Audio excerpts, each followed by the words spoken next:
আসসালামু আলাইকুম। সবাইকে আমন্ত্রণ জানাচ্ছি এবি নিউজ প্রাইম সংবাদে। আপনাদের সঙ্গে আছি আমি সুমাইয়া মেঘলা। শুরুতেই জানিয়ে দেব সংবাদ শিরোনাম।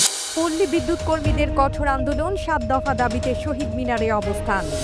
সরকারি চাকরি সংশোধনী নিয়ে আন্দোলন, মুখ খুললেন স্বরাষ্ট্র উপদেষ্টা। চট্টগ্রাম সমুদ্র বন্দর কার্যক্রমে অচলাবস্থা, আমদানি রপ্তানি ব্যাহত। দেশের বন্দর বিদেশিদের হাতে দেয়া যাবে না, দেশের স্বার্থে কঠোর বার্তা। ভারতের গোপন ছক, সেভেন সিস্টার্সের ব্রাদার হবে মায়ানমার। ইউক্রেনে এই যাবৎকালের সবচেয়ে বড় ড্রোন হামলা, রুশ সেনাদের নতুন চ্যালেঞ্জ। বার্সেলোনাকে কাঁদিয়ে চ্যাম্পিয়ন আর্সেনাল, নারী চ্যাম্পিয়ন্স লিগে ইতিহাস। দর্শক, এতক্ষণ শুনছিলেন শিরোনাম, এখন বিস্তারিত। দেশের প্রত্যন্ত অঞ্চলের মানুষের জীবনযাত্রার সাথে ওতপ্রোতভাবে জড়িত পল্লী বিদ্যুৎ সমিতির কর্মকর্তা ও কর্মচারীরা তাদের দীর্ঘদিনের দাবি আদায়ের জন্য অবিচল আইজেড কর্মসূচি পালন করছেন। ২২ মে থেকে শুরু হওয়া এই অবস্থান কর্মসূচি এখন পঞ্চম দিনে পৌঁছে তারা সমবেত হয়েছেন ঢাকার কেন্দ্রীয় শহীদ মিনারে। বিদ্যুৎ সেবা স্বাভাবিক রাখতে এবং দাবি পূরণের জন্য তাদের এই আন্দোলন অব্যাহত থাকবে বলে ঘোষণা দিয়েছেন তারা। বক্তারা আরও জানান, গ্রাহক সেবার স্বার্থে সব ধরনের হয়রানি ও বদলি আদেশ বাতিল করে সংশ্লিষ্ট কর্মীদের অবিলম্বে পদায়ন করতে হবে। জরুরি সেবায় নিয়োজিত কর্মীদের জন্য আন্তর্জাতিক মানানুযায়ী নির্দিষ্ট কর্মঘণ্টা ও শিফটিং ডিউটি কার্যকরণে জনবলের অভাব পূরণ জরুরি। পাশাপাশি পূর্ণাঙ্গ সংস্কার না হওয়া পর্যন্ত অন্তর্বর্তীকালীন বোর্ড গঠন করে কার্যক্রম চালানোর দাবি জানানো হয়। প্রতিবাদকারীদের মূল লক্ষ্য ৭ দফা দাবির বাস্তবায়ন। এর মধ্যে অন্যতম হল পল্লী বিদ্যুৎ সমিতির কর্মীদের জন্য অভিন্ন চাকরিবিধি প্রবর্তন, আরইবি চেয়ারম্যানের অপসারণ, আরইবি পবিস একীভূতকরণ, মিটার রিডার লাইনের শ্রমিক ও পোষ্যকর্মীদের চাকরি নিয়মিতকরণ, চাকরিচ্যুতদের স্বপদে পুনর্বহাল নিশ্চিতকরণ। সরকারি চাকরি সংশোধন অধ্যাদেশ ২০২৫-এর খসড়া নিয়ে স্বরাষ্ট্র উপদেষ্টা লেফটেন্যান্ট জেনারেল অবসরপ্রাপ্ত মোহাম্মদ জাহাঙ্গীর আলম চৌধুরী স্পষ্ট করেছেন, প্রয়োজন অনুযায়ী কাজের সময় নির্ধারণ করা হয়। তিনি বলেন, যেরকম যেটা যে সময় দরকার পড়ে সেই সময় সেটা করা হয়। সভা শেষে সাংবাদিকদের প্রশ্নের উত্তরে তারা জানতে চান, সরকারি কর্মচারী অধ্যাদেশ নিয়ে সচিবালয়ে কর্মচারীরা বিক্ষোভ করছেন, তারা আপনার সঙ্গে সাক্ষাৎ করেছেন, তাদের দাবি দাওয়া নিয়ে আপনি কি ভাবছেন? জবাবে জাহাঙ্গীর আলম বলেন যে আইনটা হচ্ছে এটা এরকম কিনা ২০১৮ সালে সংশোধন হয়েছিল। আওয়ামী লীগ সরকার তখন কিছু সংশোধন করেছিল যাতে নির্বাচন ম্যানিপুলেট করতে পারে। ওই সংশোধনটা এখন শুধু বাদ দেওয়া হয়েছে। আগে যে রকম ছিল সেটাই করা হয়েছে। তারপরও যদি তাদের কোনো রকম সমস্যা থাকে তারা আলোচনা করতে পারে। ক্যাবিনেট ডিভিশন বা জনপ্রশাসন মন্ত্রণালয় আলোচনা করে সমস্যা সমাধান হবে। রোববার ২৫ মে পবিত্র ঈদুল আজহা উপলক্ষে কোরবানির পশুর হাট ও কাঁচা চামড়ার সুষ্ঠু ব্যবস্থাপনা সংক্রান্ত সভা এবং আইনশৃঙ্খলা সংক্রান্ত কোর কমিটির সভা শেষে সাংবাদিকদের এক প্রশ্নের জবাবে একথা বলেন তিনি। চট্টগ্রাম সমুদ্র বন্দর বর্তমানে বিভিন্ন সংগঠন ও প্রতিষ্ঠানের অব্যাহত প্রতিবাদ ও কর্মসূচির কারণে কার্যক্রমে মারাত্মক অস্থিরতা সৃষ্টি হয়েছে। দেশের আমদানি রপ্তানি বাণিজ্যকে সচল রাখতে গুরুত্বপূর্ণ এই বন্দর এখন কার্যত অচলাবস্থার মুখোমুখি। বন্দর সূত্র জানিয়েছে, জাহাজ থেকে কন্টেইনার খালাসের কাজ চলছে, তবে বিপরীতে আমদানিকারকরা কন্টেইনার গ্রহণ করতে পারছেন না। এর কারণ, জাতীয় রাজস্ব বোর্ড বিলুপ্তির প্রতিবাদে কাস্টমসের কর্মকর্তা কর্মচারীরা কর্মবিরতি পালন করছে। এর ফলে শুল্কায়ন পরীক্ষা সহ কাস্টমসের বিভিন্ন কার্যক্রম বন্ধ রয়েছে। এই পরিস্থিতি চলতে থাকলে বন্দরের কন্টেইনার সংরক্ষণ স্থল দ্রুত পূর্ণ হয়ে যাবে এবং অবস্থা নিয়ন্ত্রণের বাইরে যাবে। বন্দর কর্তৃপক্ষ জানিয়েছে, বন্দরের ইয়ার্ডে মোট ৫৩,০০০ টিইউস ২০ ফুট দৈর্ঘ্যের একক কন্টেইনার সংরক্ষণের সক্ষমতা রয়েছে। তবে কার্যক্রমের স্বাচ্ছন্দ্য ও সুরক্ষার জন্য কিছু স্থান খালি রাখতে হয়। বর্তমানে বন্দরে প্রায় ৪১,০০০ টিইউস কন্টেইনার জমে আছে। প্রতিদিন গড়ে ১,০০০ কন্টেইনার খালাসের কাজ হয়, কিন্তু এই সংখ্যার তুলনায় আমদানিকারকরা এখন কার্যত খালাস বন্ধ করে দিয়েছেন। ফলে কয়েকদিনের মধ্যেই বন্দরে নতুন কোনো জাহাজের কন্টেইনার খালাস সম্ভব হবে না বলে আশঙ্কা প্রকাশ করছে কর্তৃপক্ষ। সাধারণত স্বাভাবিক পরিস্থিতিতে বন্দরে ৩০ থেকে ৩৩,০০০ কন্টেইনার থাকত। গত ১৪ মে থেকে কন্টেইনারের সংখ্যা বেড়ে ৪১,০০০ ছাড়িয়ে যায়। দেশের অর্থনৈতিক প্রাণকেন্দ্র চট্টগ্রাম বন্দর নিয়ে উদ্বেগের বাতাবরণে নির্মম সত্যের মুখোমুখি হচ্ছেন দেশের অভ্যন্তরীণ নেতৃত্ব। স্থায়ী কমিটির সদস্য গয়েশ্বর চন্দ্র রায় স্পষ্ট ভাষায় বলেছেন, এই মুহূর্তে দেশের জীবন রক্ষাকারী বন্দর ও দেশের সার্বভৌমত্ব রক্ষা করা অগ্রগণ্য।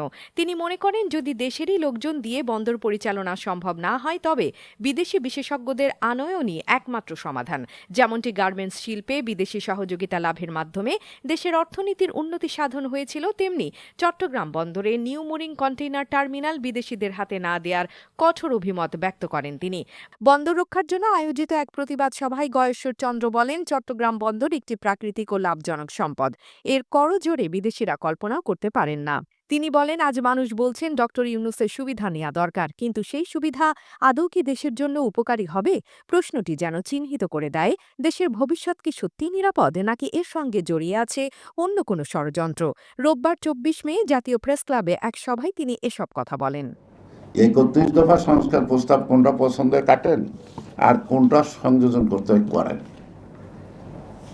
তারপরে আপনার সংস্কার, আপনার তো সংস্কার করার কোনো ক্ষমতা নেই।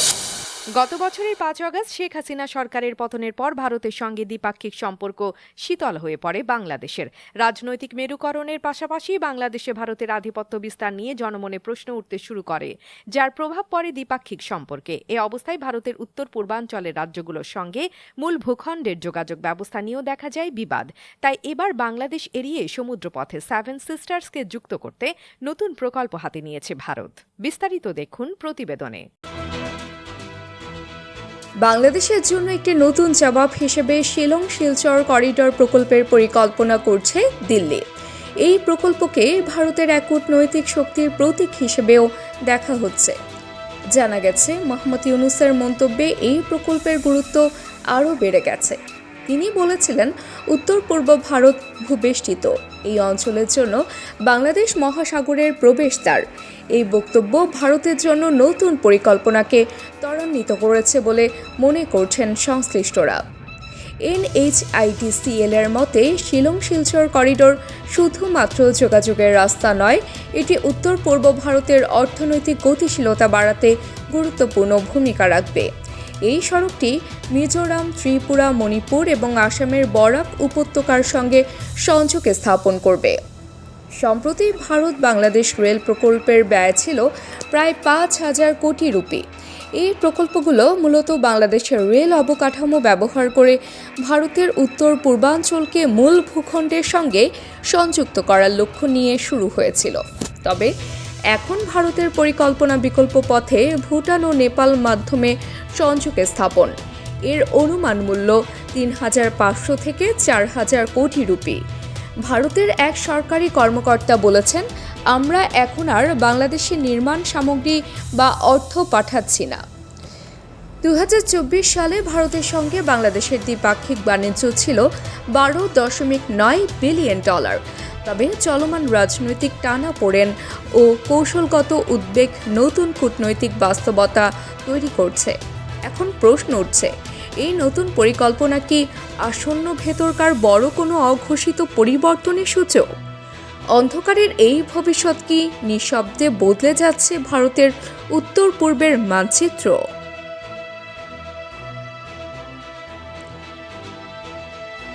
AB news text report. শুক্রবার রাতভর ইউক্রেনের বিভিন্ন শহরকে লক্ষ্য করে রুশ সেনারা চালিয়েছে এই যাবৎকালের সবচেয়ে বড় ড্রোন হামলা। এ ঘটনায় অন্তত ১২ জন নিহত এবং আরও ৬০ জনের বেশি আহত হয়েছেন। সামাজিক যোগাযোগ মাধ্যম টেলিগ্রামে ইউক্রেনের স্বরাষ্ট্রমন্ত্রী ইহর ক্লাইমেঙ্কো এ তথ্য নিশ্চিত করেছেন।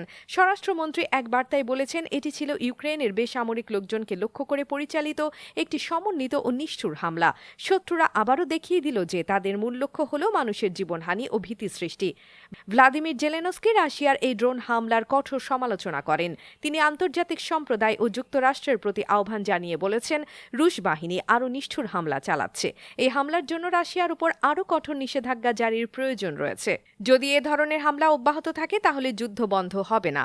জেলেনস্কির এই আহ্বানে সমর্থন জানিয়ে ইউক্রেনের শীর্ষ কর্মকর্তা বা চিফ অফ স্টাফ আন্দ্রিয়ে ইয়েরমাক বলেন, মস্কো যতদিন পর্যন্ত তাদের অস্ত্র উৎপাদনের ক্ষমতা রাখবে। অন্যদিকে রাশিয়ার প্রতিরক্ষা মন্ত্রণালয় জানায়, শুক্রবার ইউক্রেনীয় বাহিনী তাদের লক্ষ্য করে অন্তত ৯৫টি ড্রোন ছুড়েছে। এর মধ্যে ১২টি সরাসরি মস্কো লক্ষ্য করে আঘাত হানে। প্রতিদ্বন্দ্বিতাপূর্ণ ফুটবল বিশ্বের এক অসাধারণ দৃশ্যপটে দেখা গেল এক রূপকথার মতো ঘটনা। গতকালকের ম্যাচে আর্সেনাল একটি অবিশ্বাস্য প্রতিরোধের মাধ্যমে রেকর্ড গড়েছে। ম্যাচের প্রথমার্ধে বার্সেলোনা গোলরক্ষক কাঁটা কোলের দুটি অসাধারণ সেভ ফ্রিদা মানুম ও ব্ল্যাকস্টেনিয়াসের প্রচেষ্টাকে থামিয়ে দেয়। তবে শেষমেশ ৭৪তম মিনিটে ব্ল্যাকস্টেনিয়াস জাল খুঁজে নেন এবং ম্যাচের ফলাফল বদলে দেয়। এটি ছিল বার্সেলোনার জন্য এক চমকপ্রদ ও রূপকথার মতো সমাপ্তি। কোচ ইয়োনাস আইডেভাল পদত্যাগ করার পর দলটির দায়িত্ব নেয় সহকারী কোচ রেনে সেগলার্স। তার নেতৃত্বে ইউরোপের কঠিন চ্যালেঞ্জগুলোতে দুর্দান্ত পথ চলা শুরু করে দলটি। রিয়াল মাদ্রিদ ও ৮বারের চ্যাম্পিয়ন লিওর বিপক্ষে পিছিয়ে পড়েও তারা ফিরে আসার জয় দেখিয়েছে। এই জয়ের মাধ্যমে দলের আত্মবিশ্বাস চাঙ্গা হয় এবং ভবিষ্যতের জন্য নতুন আত্মবিশ্বাসের সঞ্চার হয়। সর্বোপরি আর্সেনালের এই অসাধারণ প্রত্যাবর্তন ইতিহাসের পাতায় স্থান করে নিল। ফুটবল প্রেমীদের জন্য এটি এক অনুপ্রেরণামূলক গল্প, যেখানে হার মানার বদলে জয় ঘটেছে। দর্শক, এতক্ষণ আমাদের সঙ্গে থাকার জন্য ধন্যবাদ। সর্বশেষ সংবাদ পেতে ভিজিট করুন আমাদের ওয়েবসাইট www.abnewsinternational.com এ। সেই সঙ্গে নিয়মিত ভিডিও নিউজ পেতে আমাদের ফেসবুক পেজ ও ইউটিউব চ্যানেলে চোখ রাখুন।